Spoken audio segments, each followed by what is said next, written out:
बिस्मिल्लाहिर्रहमानिर्रहीम। अस्सलाम वालेकुम। आप देख रहे हैं जायके का सफ़र विद अमरीन। जी जनाब, आज मैं लेकर आई हूँ आपके लिए टी टाइम के लिए स्पेशल रेसिपी। इसको बनाने के लिए हमें जिन जिन चीज़ों की ज़रूरत होगी वो है ये। इनकी क्वांटिटी मैं ऊपर मेंशन कर रही हूँ, आप नोट कर लें। ये बहुत ही कम चीज़ों में और लो बजट में बनने वाली रेसिपी है। आप इसको बनाइएगा और टी टाइम इंजॉय कीजिएगा। इसको बनाने के लिए हमें चाहिए मैदा। इसकी क्वांटिटी मैंने ऊपर मेंशन कर दी है, आप नोट कर लें। और ये बनाकर आप ज़्यादा सारे घर में रख लें एयर टाइट डब्बे में डालकर, और चाय के साथ खाएं आप।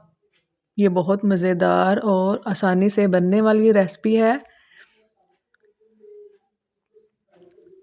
और बहुत कम बजट में।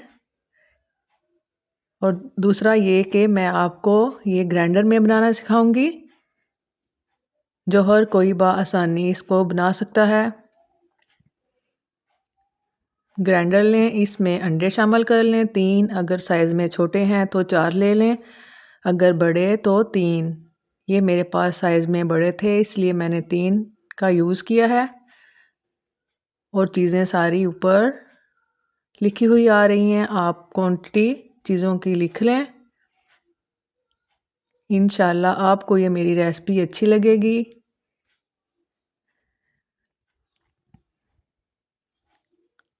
और बच्चों को बना कर दें अपने। ये थोड़ा ऑयल पहले मैंने डाला, 1 कप मैंने ऑयल का लिया था, और ये मैं आधा आधा कर डालूँगी और साथ साथ ग्राइंड करती रहूँगी। ग्राइंड करने के बाद अब हम एक बाउल लेंगे और इसमें ड्राई इंग्रेडिएंट्स डालेंगे और इनको छान लेंगे छलनी की मदद से। छानना बहुत ज़रूरी है। ये पहले जो बाउल में मैंने मैदा डाला है ये पहले मैंने छान लिया था। और ये फूड कलर आपने इसमें लाजमी डालना है, फूड कलर के बगैर ये अनकम्प्लीट लगते हैं। इसलिए अगर आप चाहें तो आप येलो फूड कलर शामिल कर लें या ऑरेंज फूड कलर। मैंने येलो का इस्तेमाल किया है।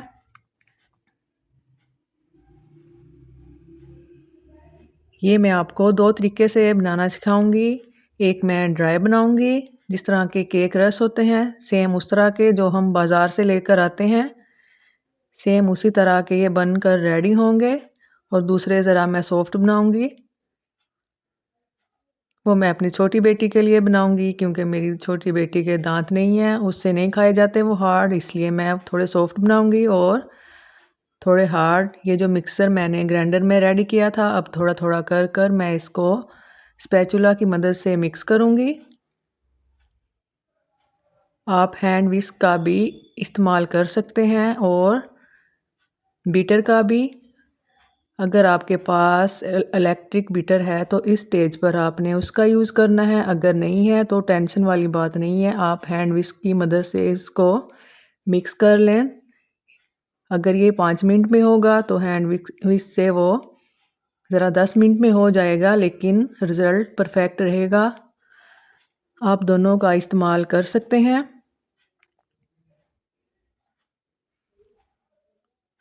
ये बहुत मज़ेदार बनकर रेडी होते हैं, इंशाल्लाह आपको पसंद आएंगे। ये एक पैन को मैंने बटर पेपर लगाकर ग्रीस कर रखा हुआ था, और ये हम जो बोल में मिक्सर है ये ज़रा हमने थोड़ा ऊपर कर डालना है, ताकि जो इसमें बबल हों वो सारे रिमूव हो जाएं। अगर इसमें बबल रहेंगे तो हमारा केक अच्छा नहीं बनेगा, केक रस बनकर रेडी नहीं होंगे। और टैप टैप आपने लाजमी करना है।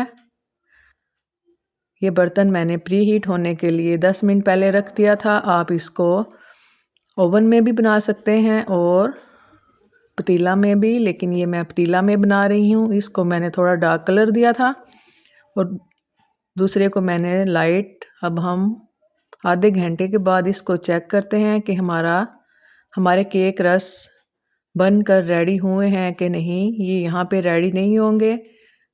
अभी ये एक स्टेप हमारा रेडी हुआ है।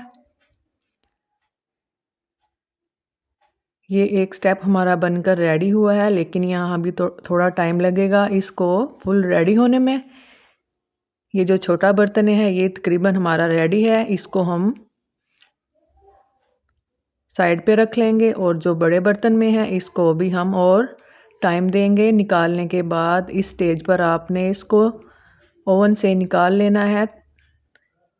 आप तो कहेंगे ये सॉफ्ट है लेकिन ये केक रस नहीं बने, लेकिन अभी हमने इनको और बेक करना है। ये हमने इसलिए निकाला है ताकि ये आसानी कट हो जाएं और हम इसको पीसेस में कट कर लें। जिस शेप में और जिस साइज़ में हमें चाहिए उस तरह के इस स्टेज पर आप कट कर लें। ये नाइफ़ की मदद से आप इसको कट कर लें।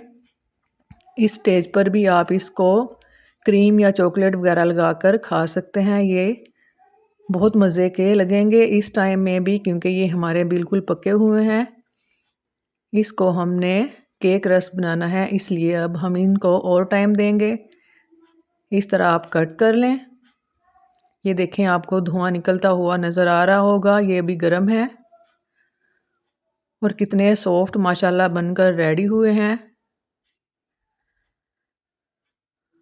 अगर आपको बड़े साइज़ में चाहिए तो आप बड़े ही रहने दें, लेकिन मैं इनके साइज़ छोटे करूँगी।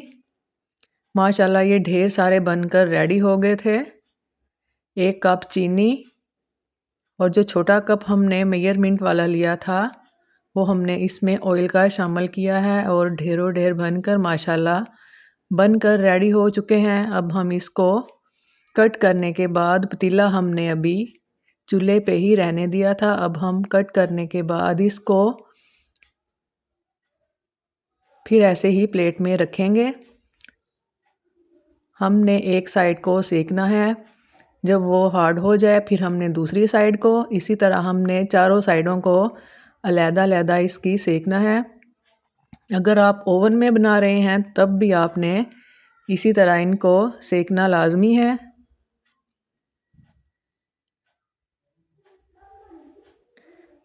मैं आपको जब ये रेडी हो जाएंगे तो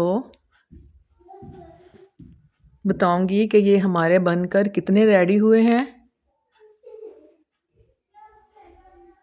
ये देखें इसकी सॉफ्टनेस माशाल्लाह कितनी ज़बरदस्त। ये अब हम इसकी साइड कर लेंगे चेंज। हर स्टेप मैं आपको बता रही हूँ, आप सेम यही स्टेप फॉलो कीजिएगा तो इंशाल्लाह आपके भी इसी तरह बनकर रेडी होंगे।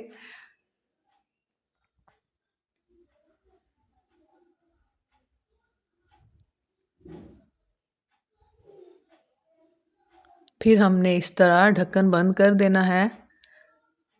ये देखें माशाल्लाह एक बैच हमारा बनकर हो चुका है रेडी। ये बिल्कुल रेडी है और दूसरे हमारे अभी चूल्हे पे ही हैं। देखें मैं आपको दिखा रही हूँ, ये जो मैंने थोड़े मोटे बनाए थे सॉफ्ट, ये वो वाले हैं। मैं वैसे ही थोड़ा इनको टाइम दे रही हूँ। ये तीनों बर्तन माशाल्लाह हमारे रेडी हो रहे हैं और ये मैदे की क्वांटिटी कितनी थी मैं इसकी आपको आवाज़ सुनाती हूँ। ये देखें माशाल्लाह इनकी आवाज़ चेक कीजिए आप, कितने क्रंची बनकर ये रेडी हुए हैं।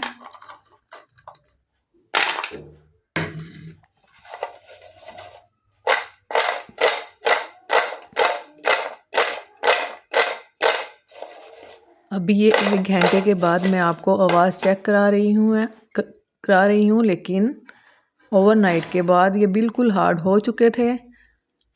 अब मैं दिखाती हूँ कि ये कितने मैदे में हमारे कितने बनकर रेडी हुए हैं। ये देखें माशाल्लाह ये हमारे सारे जो हमने सॉफ्ट बनाए थे वो भी और जो हार्ड बनाए थे वो भी, ये सारे हैं। और इनका आप क्रंच चेक करें। ओवरनाइट के बाद ये बहुत क्रंची हो जाएंगे।